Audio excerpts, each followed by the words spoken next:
Hello, hello. Good morning. Happy Wednesday. Good morning to my fellow wellness warriors. I've already had a warning about my internet connection doing something weird, so hopefully this won't be a theme for today's Wellness Wednesday.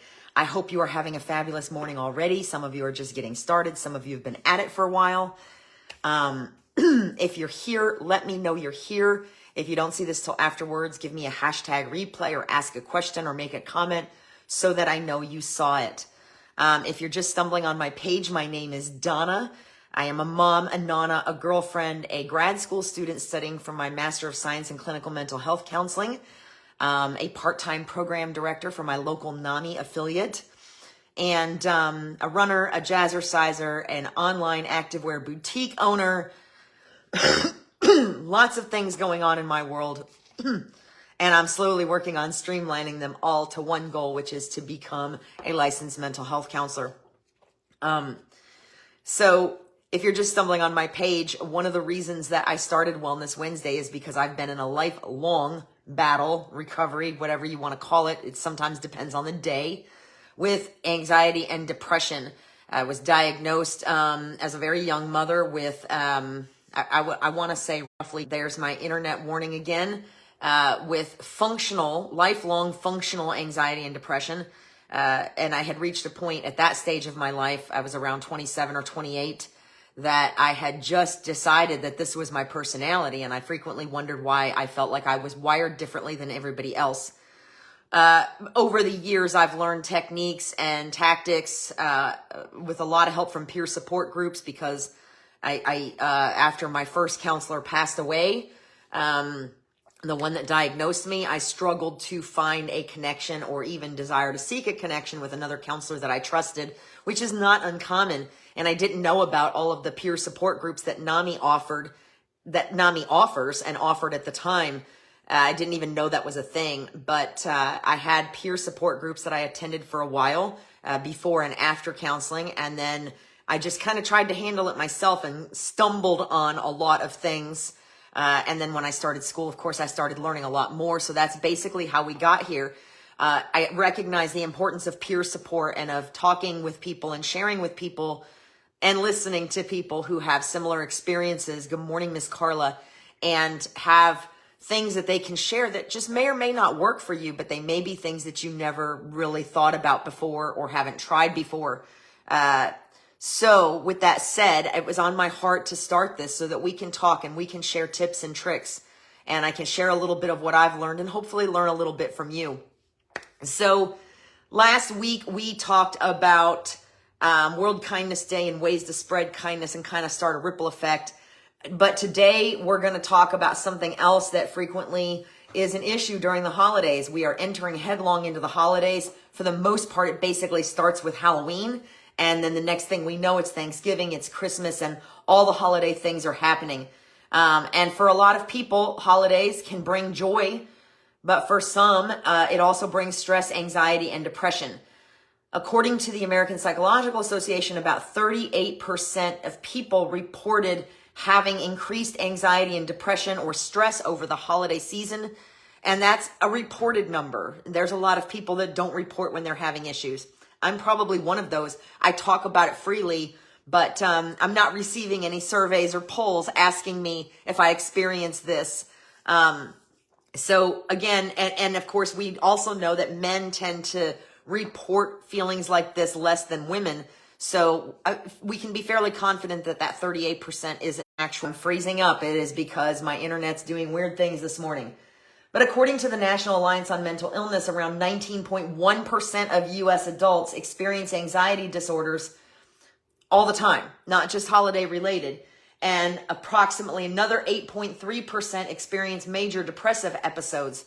So if you put that together and do that math, you're not far off from that 38% number. That puts you at about 27, 28%. And that's fairly significant.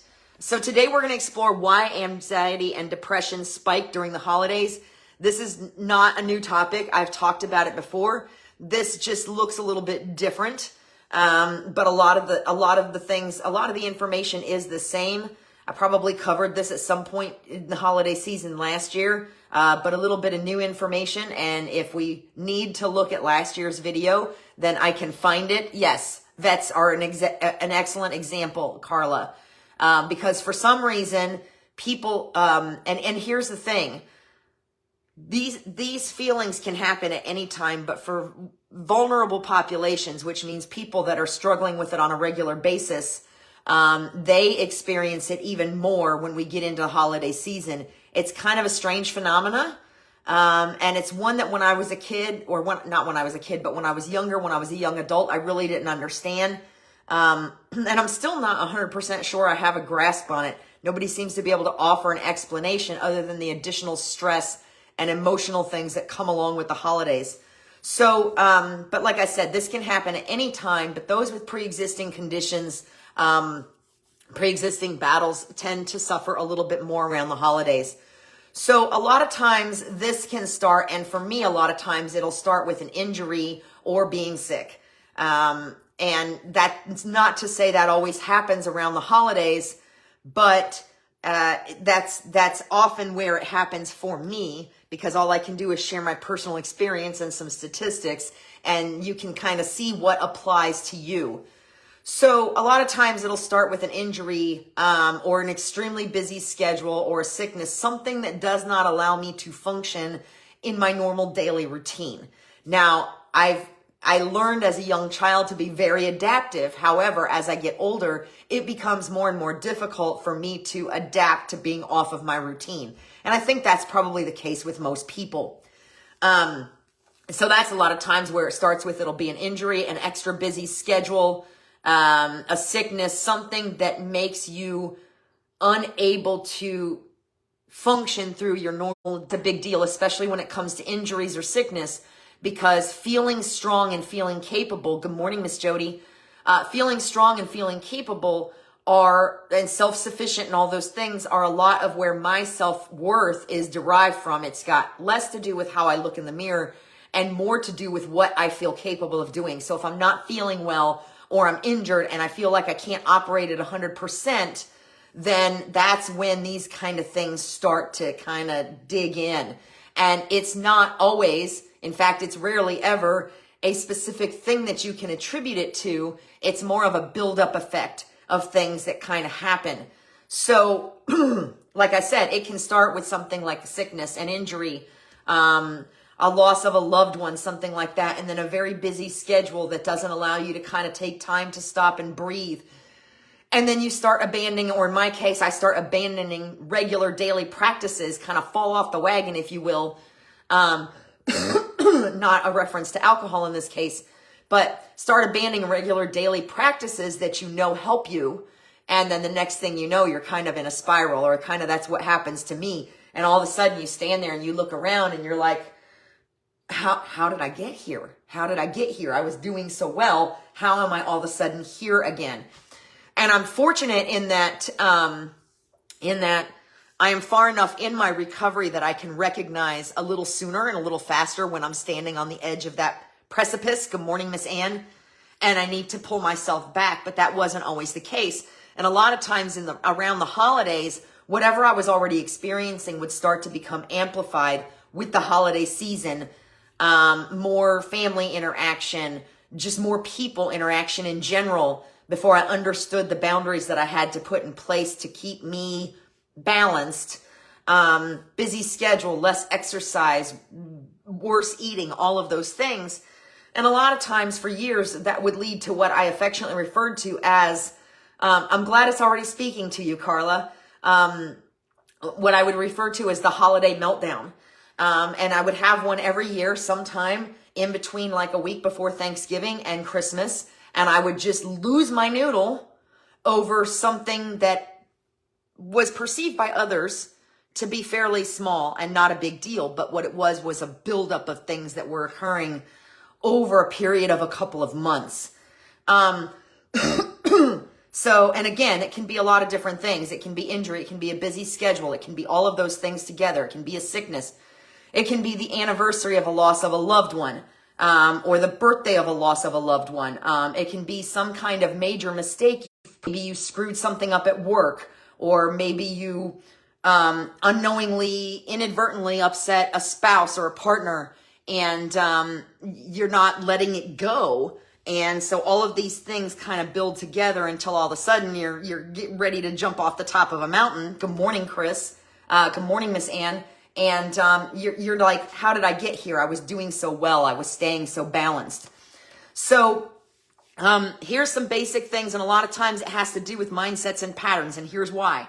Because when we are experiencing or battling with anxiety and depression on a regular basis over a long period of time, we have old mindsets and patterns that we're trying to reframe and trying to change, rewire. And on most days, if we're moving along in the recovery process, on most days we have those under control, but it doesn't take very much to throw us off, and those return. So here's what those can look like. It can look like, and any of these may or may not be applicable to you, but this is often what it looks like for me, and that's really the most that I can share. Few other things that I know are common for a lot of people. Assuming judgment, that's the first thing. All of a sudden, you feel like everybody's scrutinizing you in every direction. And in my case, I've shared before that even as much better as I am, sometimes when I'm headed for big gatherings, especially of other women, I start to experience anxiety. I start to worry that people are looking at me and they're judging me and they're judging what I'm wearing and they're judging how I look. And I start to get into that comparison mode. And I got a newsflash for y'all. That's not just a female thing. It happens with men too. But it's not, when you're feeling scrutinized in every interaction, you're suddenly very conscious of everything you say and every mannerism you have. Good morning, Patricia. And Chris, good morning, if I didn't say that already.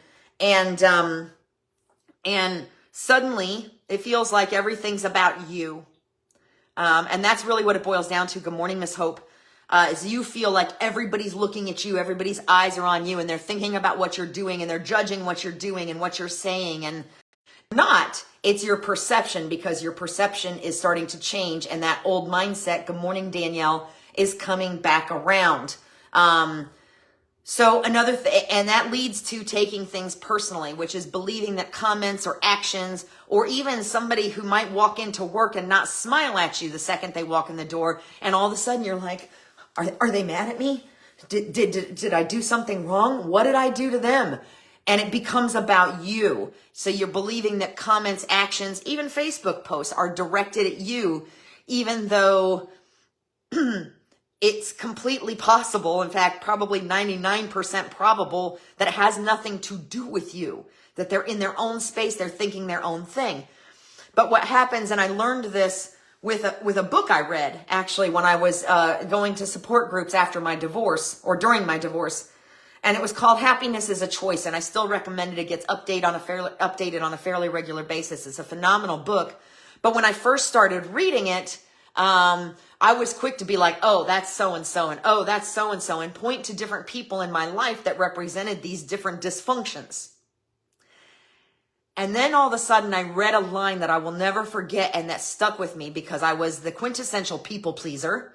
Did it pretty much anything anybody wanted just because I wanted to be liked. And I did this, what I'm talking about. I took everything personally. If somebody walked past me and they weren't smiling, I was like, what did I do to them? Did they not like the way it didn't matter. And I read that people pleasing and feeling constantly responsible for other people's emotions and feelings and moods is actually a very self-centered outlook. And that was a hard pill to swallow. But that's what happens when we start to repeat these old mindset patterns, especially with anxiety and depression. We suddenly turn everything inward and everything's about us. And especially if it's negative, it's about us. We caused it. We're the reason why, whatever the reason may be. So when you think of a people pleaser, you don't think of somebody that's self-centered.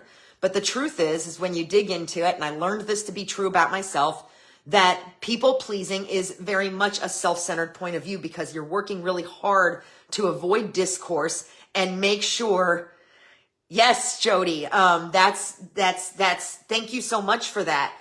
Because it is truly a thing. And a lot of times we don't know it until somebody or something, in my case, it was until somebody calls us out on it. And they're like, you're not responsible for that person's mood every day or that person's actions or how that person looks. So that's where some of these old mindsets and patterns tend to ramp up when we're struggling in our recovery process, especially around the holidays. Not feeling like we fit in, struggling with a sense of belonging or feeling alone, even when we're around family and friends. We start, because we're focusing inward and we're feeling like everything negative is directed at us, only the negative stuff. We don't see any of the positive stuff that's directed at us, only the negative stuff. We start to feel like we don't really fit in anywhere, like we don't belong, like even with our closest family and friends, like we just feel disconnected. So sometimes it can look like that.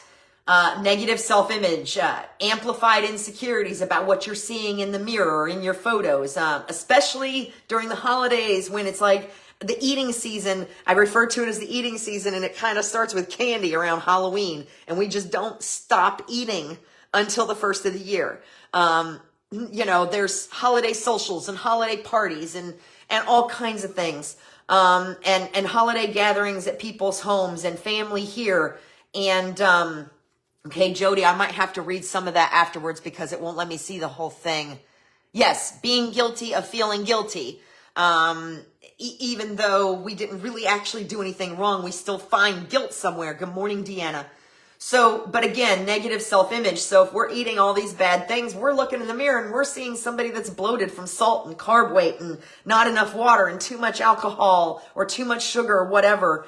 And those things kind of feed that negative thing, that negative thought loop that's already starting, that brain spin. And so when we're looking in the mirror, we're not seeing what everybody else is seeing, or we're seeing things that we think we're looking extra bloated and nothing fits. And I just went through this a week or so ago. I was in the mirror and I'm like, why does this dress not fit like it usually does? Why do I feel fluffy? And I kept fussing and finally just had to pull away from the mirror and be like, stop it. So amplified insecurities. And then of course there's that old friend imposter syndrome, especially for, well, not even especially for, I mean, this happens a lot more with professional women or women that are in business, be everything or be perfect at whatever it is they're doing.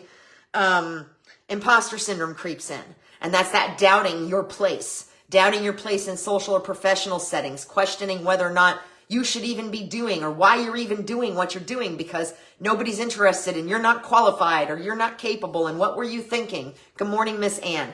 What was I thinking? Why would anybody want to listen to me? Why would anybody want to hear me speak, see me in this place? What made me think I could do this? What made me think I could go to grad school and be successful? Am I crazy? Chris, you're right. With women tend to be more people-pleasing than men. But the truth of the matter is that a lot of these things are very heavily underreported with men because our society has taught men that it's not okay to show these emotions, it's not okay to show these feelings, and to kind of repress them.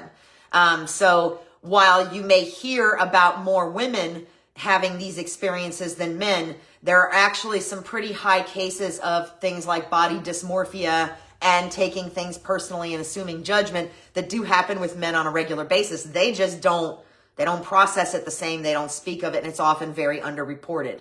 But I appreciate that because it's important to note that. So these are a lot of things that it can look like in case of old mindsets and patterns that creep up during the holidays. So here's some common holiday stressors that good morning, Miss Ann, that start this. There's holiday specific things that kind of trigger this. But a lot of them, again, are things that occur all the time on a regular basis, and they just seem to ramp up during the holidays. And that starts with financial pressure. The commercialization of our holiday season, overextending on gifts, overextending on travel, traveling too much. Families, people, and I used to do it, that try to split up their Christmas Day or Thanksgiving Day between 3 or 4 homes, 3 or 4 families, 3 or 4 dinners. So that's what I mean by overextending on travel or overextending your expenditures on travel. We're pulled in every direction with absolutely no time to rest because we can't say no. We are like, yes, I'll go to that. And yes, I'll help with that. And yes, I'll do that. And yes, I'll bake for this and I'll cook for that. So packed schedules that make us feel like we're being pulled in every direction. This time of the year, especially in my area, usually October is when it starts, but some of them were delayed because of the holidays. Community events really start to ramp up. So, and my boyfriend and I are extremely involved in the community. So we are at a lot of these, and it's hard to know when to say, okay, I just can't do it. I just can't. I can't people anymore. I need some time alone. I need some time to reset and just go through my normal routine. It's very hard to do, especially when we want to do all the things and we want to be all the things to all the people. So family dynamics are also an issue here, especially around the holidays. Old conflicts will sometimes resurface as you're trying to plan family get-togethers or plan how to avoid family get-togethers, because that's a thing. And unresolved grief over lost ones sometimes and frequently gets amplified during the holidays, because as you get into the holidays, you're thinking of the way they were when that person was with you and how different it is now, especially if it's a relatively new loss. I know that during divorce, I learned that every first where we were divorced, and I was the one that asked for it, y'all. I was the one that ultimately was like, I don't want to be here anymore. But that every single first holiday or first major life event that occurred in that first year was very difficult, especially Christmas. I think I've talked before about feeling like I needed to have the same number of gifts under the tree for my daughter as we did when we were a couple.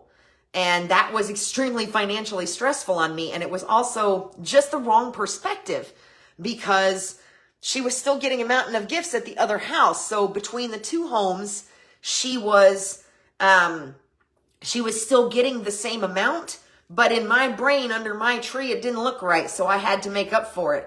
And that's also extremely not uncommon.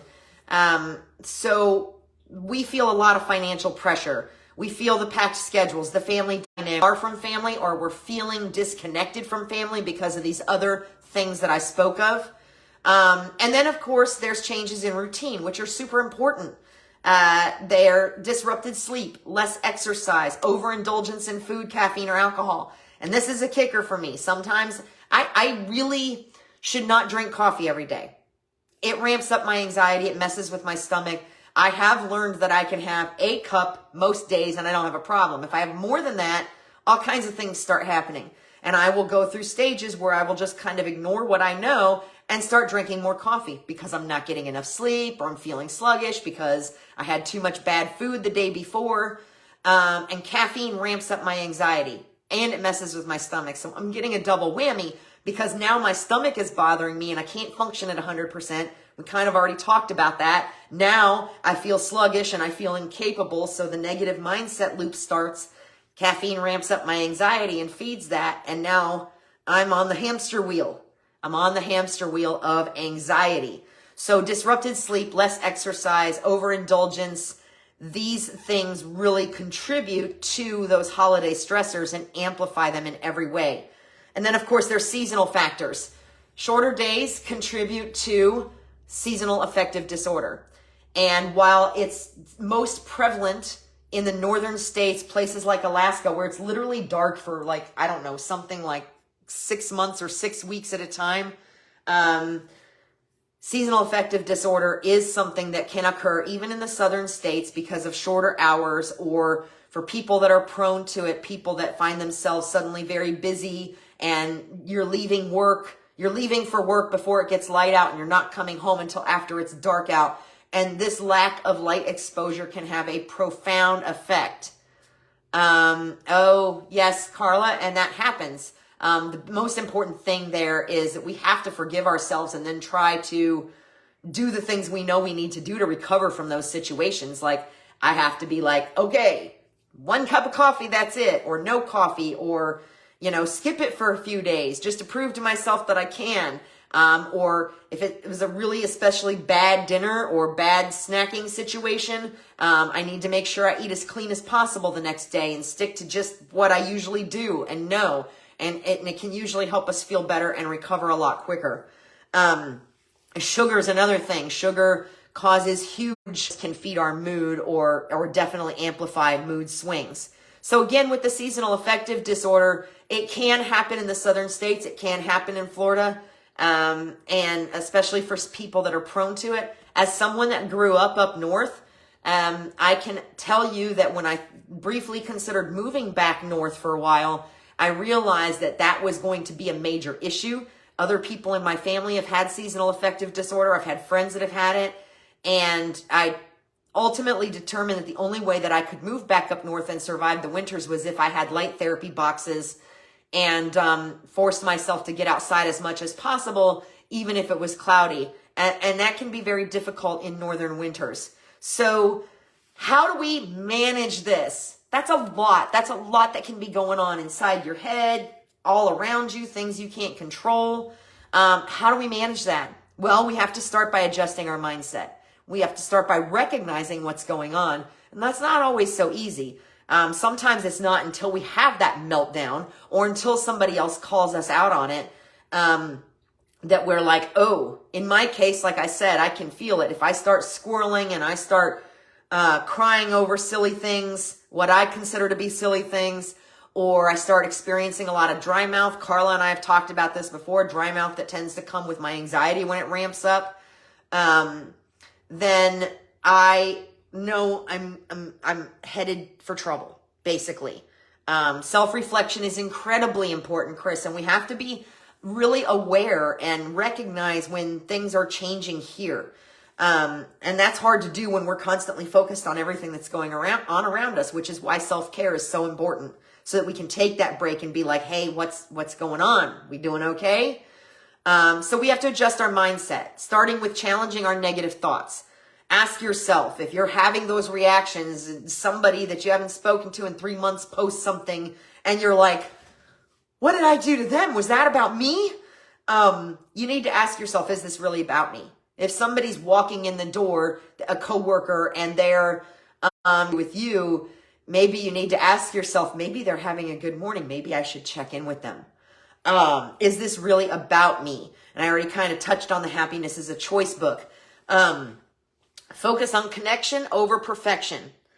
That Christmas tree, that gifts after my divorce is a great example of this. We have expectations that we place on ourselves, that we place on others, that we place on holidays, that they're supposed to look like a certain way. I grew up with the Sears Wish Book, y'all. Who remembers the Sears Wish Book? I grew up thinking that people's homes looked like that. I would earmark pages in the Sears Wish Book from the home and goods section of comforters and curtains and whole room decorations and the Christmas ones especially. I grew up thinking that's what my home was supposed to look like at Christmas. So again, we get this idea in our head of how somebody's supposed to act or what somebody's supposed to do or what something is supposed to look like. And when it doesn't, it kind of sends us into a spiral. So we need to focus on connection over perfection and embrace what matters most. If we can't make our house look like the perfect Hallmark movie because we don't have the time, the space, the money, whatever, that's okay. We should do the things that bring us joy. If that means putting up your tree the day after Halloween, then that means putting up your tree the day after Halloween. If that means putting your tree, getting the lights and the garland up, which I've done before, and going, you know what? It looks pretty just like it is. I don't need the ornaments this year. That's fine. Do the things that bring you joy. It doesn't have to look like a Hallmark card. It really doesn't. There's nothing about the holiday we like it when it does. There's nothing about the holiday season that has to look like a Hallmark card or a Sears Wish Book from the home goods section. So focusing on connection over perfection, practicing gratitude. I cannot stress this enough. Default setting gratitude. This is really important. It can shift our focus from stress to appreciation. Gratitude jar. I did a gratitude challenge last year around this time. This is my jar. But every day I try to remember to write down something important that happened in that day with the date and drop it in here. And at the end of the year, I'm going to look at this and I'm going to read all of these and I'm going to be reminded of how blessed I have been the entire year. So gratitude is super important. This is one of the ways that I practice it. Another way to practice it is journaling. There are gratitude journals you can purchase if you need something a little more structured. In my case, what I learned from a mentor was to journal. So every day at some point in the day, or most days when I'm on track and in my routine, most days I'm spending a little time writing down the things that I'm grateful for. And that includes things that I want to happen that haven't happened yet, where I'm writing down that I'm grateful for them as if they've already happened. Because for those that are believers, there's something to be said for praying for something, and it's actually in the Bible, praying for something as if you've already received it. So my attitude is that we should show gratitude. I have an attitude of gratitude. We should show gratitude for the things we have and the things that we're hoping for. And also for just where we are in any given moment. So those are some ways that you can practice gratitude. You did the jar. Fantastic, Carla. I'm so excited to see what happens when you open it and read all the things. Usually what I do is I dump it all out so I can start the new year fresh and then start going through the old things. It's a great thing to do on New Year's Day.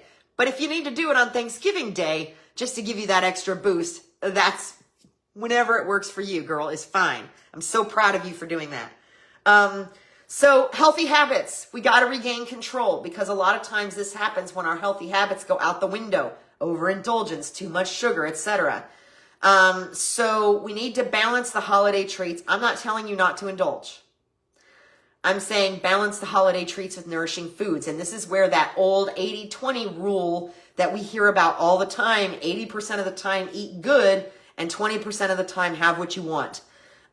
Because with moderation, because those holiday treats, the sugar, the caffeine, the alcohol, all of those things can really, really change the game. They have a profound effect. Diet has a profound effect on our personalities and the way our brains operate and the whole 9 yards. And it's definitely had a profound effect on my levels of anxiety and depression.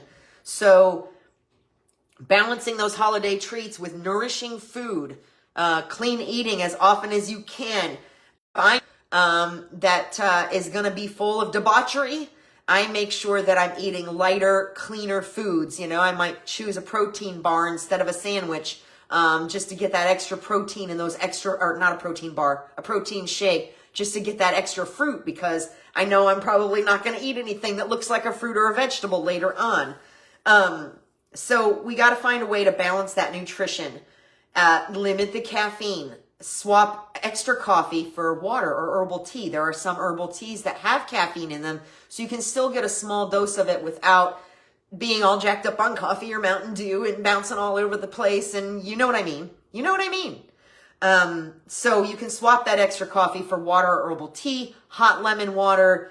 Apples are known for giving a little burst of energy as much as a cup of coffee could do. There are lots of ways to get around that.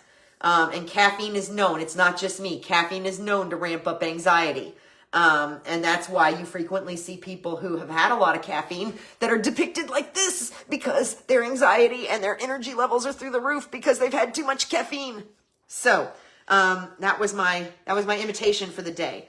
Move your body. Short walks, stretching can do wonders for mood. When we're at holiday parties, we have a tendency to sit. I stand all the time, but if I get stuck in a lot of meetings, I find myself sitting a lot, and that does not work for me. So, short walk or stretching or getting out, working on the yard. I like to dance, dancing a little bit around your house, even if it's just 15 minutes of activity. I've seen 30 minutes of line dancing or yoga take me from a completely foul mood to a completely normal, jovial person in 30 minutes. So movement is super important. And then prioritizing sleep. This isn't always easy for some of us. Some of us are struggling with sleep for various reasons: thyroid issues, menopause, stress, repressed emotions, whatever. But sticking to a consistent sleep schedule as much as possible will help reduce the fatigue and irritability. So, and then finally, creating emotional balance by journaling, reflecting, like Chris said. Self-reflection is super important. The gratitude jar. Reflect on your feelings and separate facts from fears. This is especially important if you're struggling with assuming that everything's about you, or that everything's a personal attack, or that how you look in the mirror is terrible and you can't be seen out in public, what it is that's bothering you and why it is or isn't true. Good morning, Miss Amber, are really important ways to start separating and kind of calling yourself out, if you will, recognizing that while those feelings are valid, just because you're feeling them doesn't make them true. Just because you think that you look bloated or like the Michelin man in the mirror doesn't mean that's actually what you look like. So journaling is a great way to kind of separate that. Pause and breathe. Use the stop method. And I love this one, and I'd forgotten about it. Stop. That's the S. T is take a breath. O is observe. And P is proceed. So the stop method can cause a pause. For me, usually the form I use is if somebody sends an email or I see a post or sends me a message that hits me the wrong way, I call it the minimum wait rule, which is usually like 2 to 4 hours, where I don't respond because I know I may not be reading it right. I know it may not have hit me right. And so I don't want to react to it. I wait, I go back, I reread it in a couple hours. And a lot of times, probably at least 80% of the time, when I go back and reread it the second time, it hits me different. So imagine if I would have just reacted immediately to what I saw instead of taking that time. So I love this stop. The stop is, again, stop, take a breath, observe, proceed. And then connect with others. Spend time with supportive friends or groups. Yes, Carla, I'm glad that helps. Spend time with supportive friends or groups. And don't forget that it's okay to spend a little bit of time alone. Good morning, Miss Michelle. It's okay to spend a little time alone too, if that's what you need to check in with yourself and recharge. That is something that is a requirement for me. I have to spend some time alone in my own space, in my own headspace, to kind of reflect and temperature check and recharge a little bit, so that I can be the sterling personality that I am the rest of the time. Okay, you guys are allowed to roll your eyes, but only once. So spend time with supportive friends or groups. And like I said, don't be afraid to carve out a little bit of time for yourself, because that may be actually the most important thing you can do. So how can we support a loved one who's struggling? And yes, this one's running a little bit long today. I'll try to wrap this up fairly quickly. How can we support someone else who's struggling? If we're not having an issue, changes in mood, changes in behavior, changes in energy levels, increased irritability, increased withdrawal, or emotional outbursts like the holiday meltdown. If we start seeing those things in somebody that's kind of not normal for, or hasn't happened in a while, then those might be flags. And how can you help when that happens? Start a conversation. Just be gentle. Say, I've noticed you seem overwhelmed. Do you want to talk about it? Is there anything going on? I'm here to help. Refrain from making statements like, it's just the holidays, suck it up, it'll be fine. It's just the holidays are busy, you're going to be okay. Refrain from things like that. Ask a question, let them open up, listen attentively, and don't listen to respond, and don't try to fix. I have a tendency, and I can admit it, and I've admitted it to my teachers in grad school. I want to fix. I'm solutions focused. I want to fix. Sometimes people just need us to listen and not try to fix.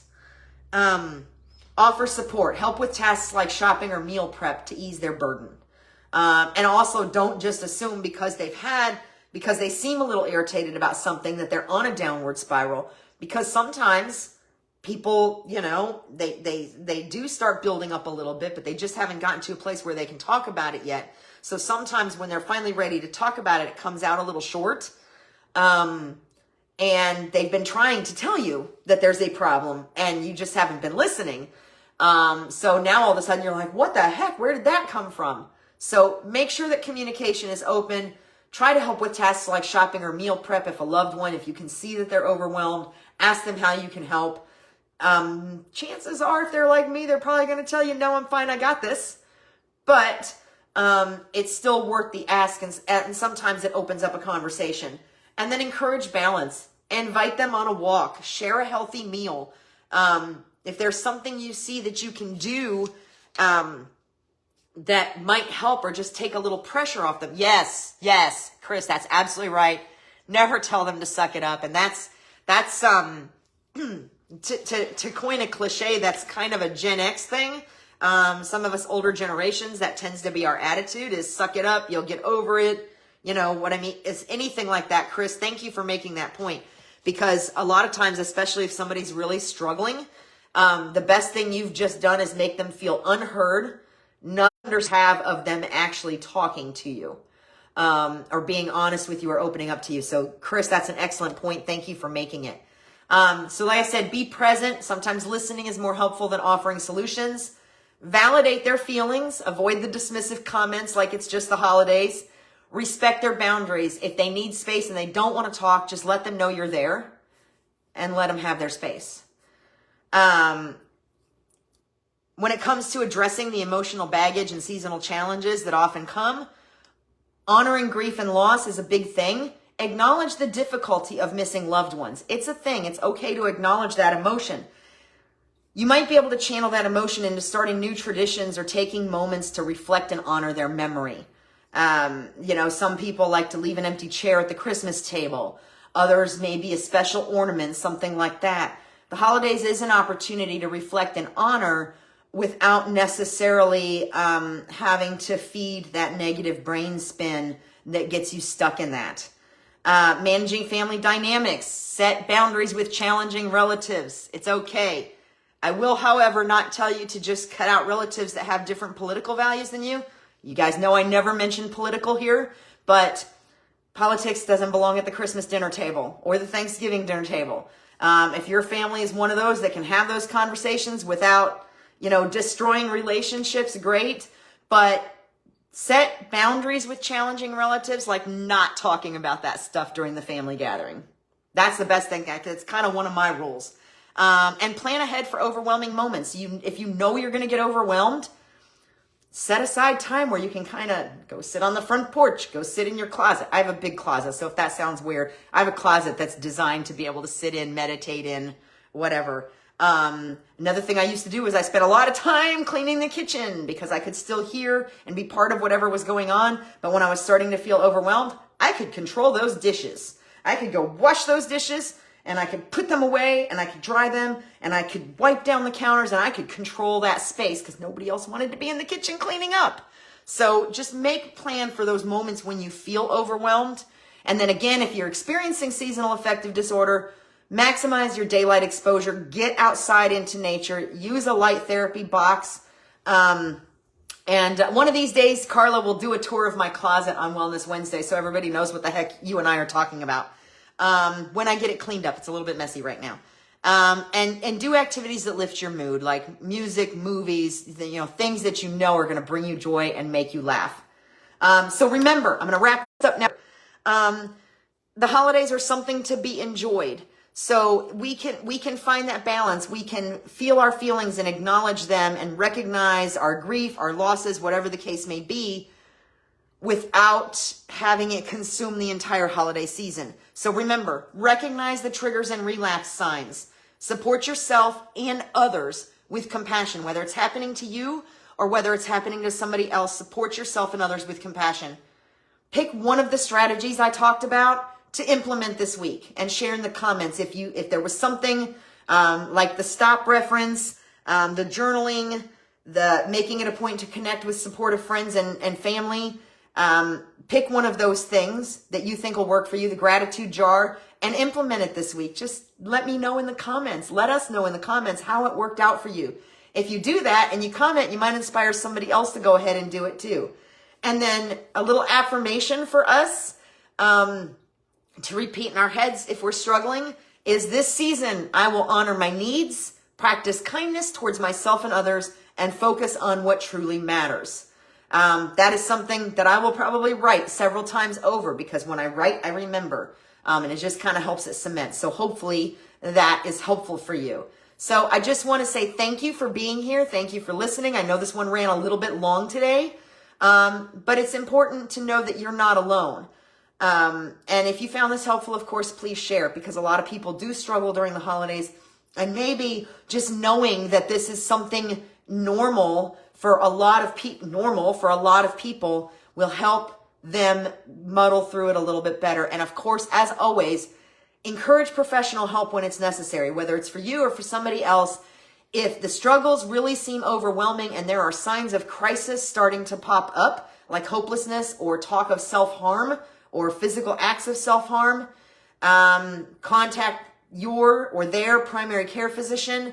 Contact 911 if it's a serious emergency. And 988 is the suicide crisis line, where you can pretty much always get somebody to talk to. It's also a place to start for veterans that are experiencing crisis. And getting beyond what you or another person can handle, then it might be time to pull in extra help. Remember that NAMI does have support groups. If you should have a NAMI affiliate somewhere close to your area, and a lot of them do online support groups. So if you want more information about that, shoot me a message or drop a comment and I'll reach out to you and tell you, I'll drop the NAMI website in so that you can put in your zip code and find an affiliate near you. And like I said, a lot of them do online support groups. So there's options there for everybody that don't have to cost anything, and can be, used in the case of where things are starting to get a little ugly before they become a crisis. So again, I hope you found this helpful. Thank you for being here. Thank you, Chris. Thank you for your tips. You really added some awesome value to this today. And if you found this helpful, please share. And above all else, be well. And I will see you next Wednesday. Bye.